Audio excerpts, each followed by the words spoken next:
Welcome to Math with Michelle, where math finally makes sense. Whether you're tackling high school math or diving into college algebra, I'm here to break it down step by step with real examples and zero stress. From algebra to functions, graphs to equations, I've got it covered.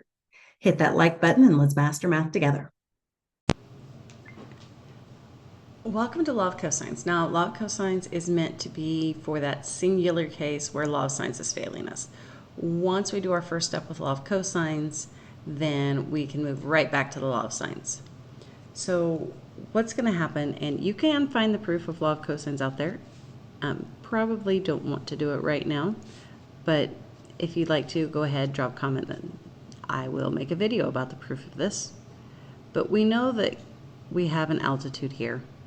Now, again, with triangles that are not right, we have to make sure that they're physically possible. Not all triangles are physically possible. So occasionally you might get an error on your calculator saying, hey, this doesn't exist. But the law of cosines, I'm just going to go ahead and write it down. Now, the variables are interchangeable. I really don't care which corner is labeled A.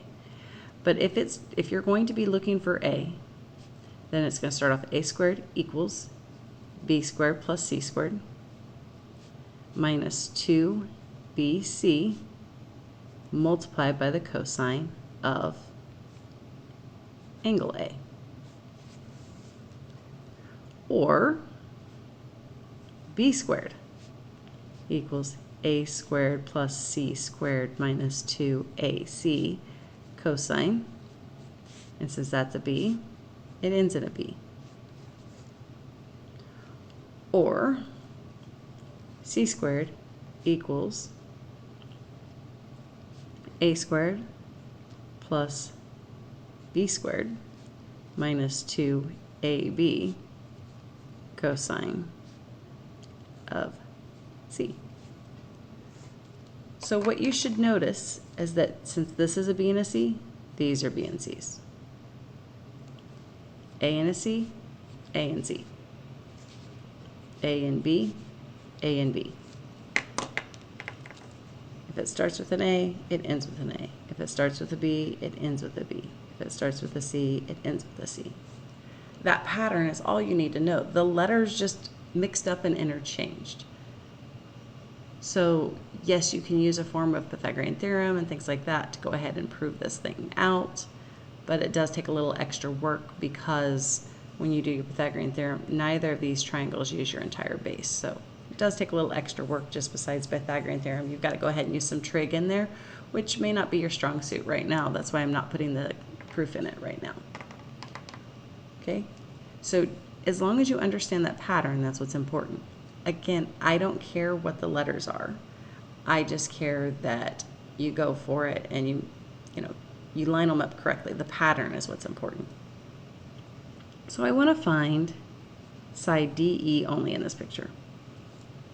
And the reason for that is you can solve the rest of the triangle using my previous video, the law of sines. So I'm only worried about the law of cosines.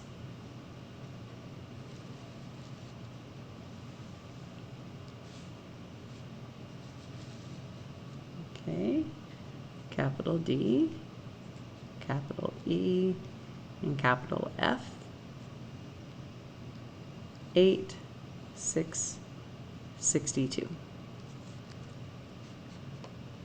So I'm going to remind you that because this is D, this would be D. Since that's E, this would be E. And since this is F, this would be F. So DE is actually labeled side F. So we're looking for side F. So why don't we use the law of sines? Well, let's just check that out. What would happen if I tried to use the law of sines to do this? Sine of 62 degrees over F equals the sine of E over 8 equals the sine of D over 6. The law of sines have actually kind of let us down here because we don't have a numerator and a denominator, so we can't do any of the work. So by solving for DE, which is right here, once I fill that point in, then I'll have a numerator and a denominator, and I can go back to the law of sines. But until that happens, I'm kind of, up the creek without a paddle. That's why the law of cosines is going to save our bacon. That's the whole point. But I know I didn't use A, B, or C. I did that purposely because I want to focus on the pattern.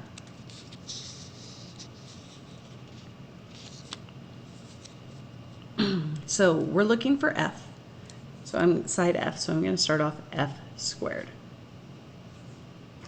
Okay, so then D squared plus E squared, the other two sides, right?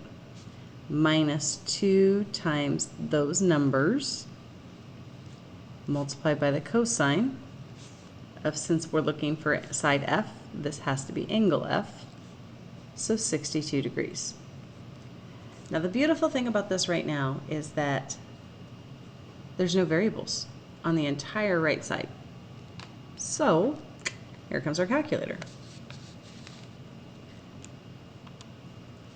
6 squared plus 8 squared minus 2 times 6 times 8 times the cosine of 62 degrees.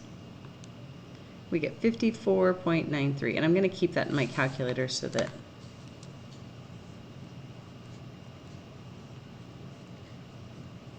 okay, so now to get rid of the second power, I'm going to do the square root. And you can just use, most calculators have an A and S button somewhere. It'd be the same thing as this going back up and copying and pasting. Now if I did it again, instead of using the number we want, it would use the last thing typed. So that's not what we want there. So make sure you're careful that you don't hit enter twice with your second answer button. So 7.4 is what we're looking for side F.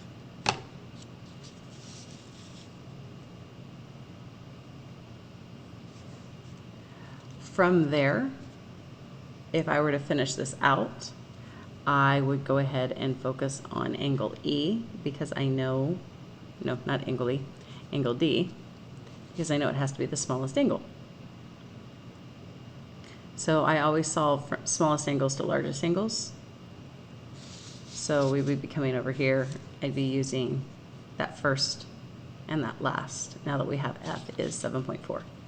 So again, with law of cosines, you just fall back right into the law of sines to finish that out.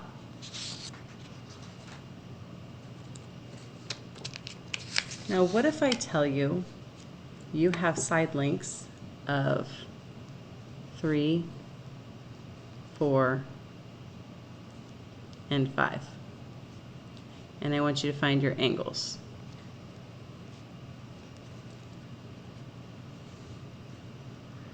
Okay, law of sines definitely not going to work for us because we have no angles.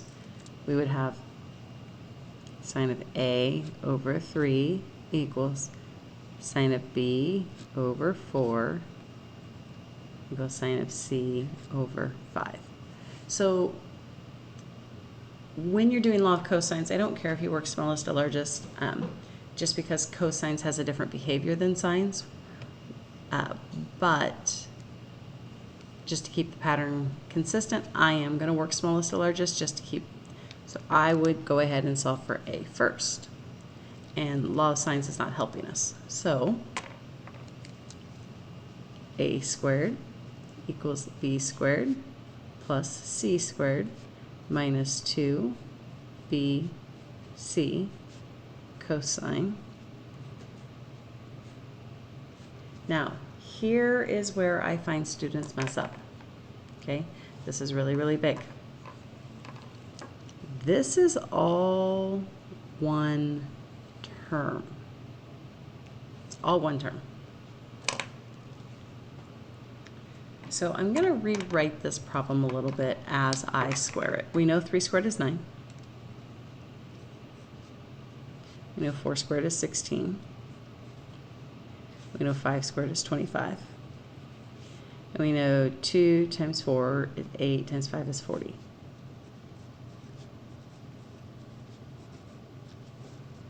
So by putting the pluses at the end, it might save you from making an error. I have several students that if I just write 16 plus 25 minus 40 cosine A, They think that they can put the 40 together with the 16 and the 25, but they're forgetting this is a single term because it's not separated by pluses and minuses. Therefore, 40 is a coefficient.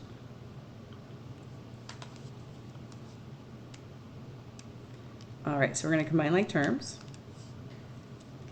So 9 equals negative 40 cosine A plus 41. So we'll subtract that over. Negative 32 equals negative 40 cosine of A. Now, I will tell you right now, if this number is bigger than this number, you don't have a triangle that actually exists. It's just not going to work. There's some reasons behind it, and when you take trig, or if you look at some of my videos that I do for trig, you'll understand why. But anytime you do the division, you need a number that starts off 0 point something, and in our case we have 0.8. I don't care whether it's positive 0.8, negative 0.8, it just needs to be 0 point.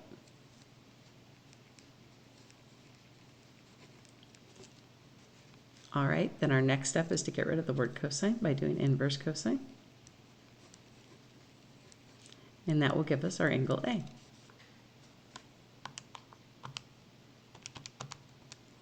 And it's going to be roughly 37 degrees.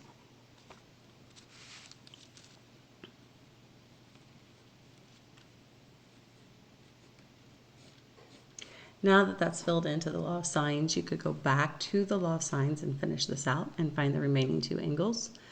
Actually, you would only need the law of sines to find B. Once you had that, you know that the three angles of a triangle add up to 180, and your rock star at adding up to 180 by this point, I'm sure.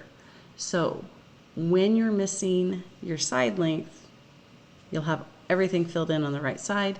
Makes it super easy. When you're missing an angle, you have to make sure that you remember that this right here is the coefficient and not to combine it with the two constant terms. So just making sure you're really careful with your algebra when you're solving these equations. And if you can do that, you're a rock star at Law of Cosines. Thanks for learning with me here on Math with Michelle. If this helped, give it a like and don't forget to subscribe for more clear and simple math lessons. Got a question or topic you want me to cover? Then drop it in the comments. Until next time, keep practicing, stay curious, and remember, you've got this.